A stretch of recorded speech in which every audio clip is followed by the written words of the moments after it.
Per quanto riguarda gli altri risultati dei vari campionati di eccellenza, promozione e prima categoria, iniziamo con quello di eccellenza Girone A.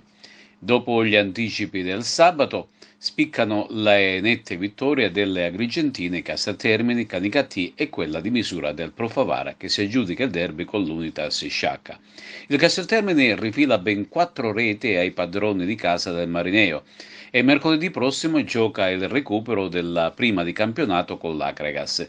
Le reti del Casteltermini portano la firma di Candela, una doppietta di Ibra e poi finale di Billet. Si tratta della prima storica vittoria in un campionato di eccellenza.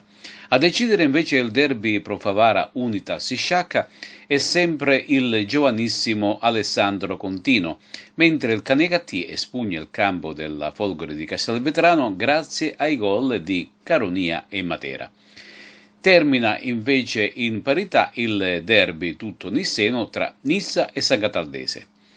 Grazie ai gol di Ebrima e Cosimo Panepinto, il Camarate, stiamo parlando di promozione, espugna il rettangolo di gioco di Raffadali e conferma la vetta della classifica a punteggio pieno con 9 punti.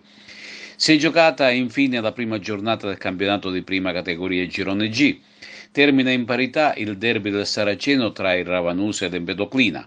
Di Giarrana per i locali ed Ernesto Lopreste per gli ospiti le reti della gara. Vittoria esterna dell'Atletico Favara sul campo dei cugini del Gemini. La vittoria favarese è maturata grazie alla doppietta di Montaperto e ai gol di Fanara.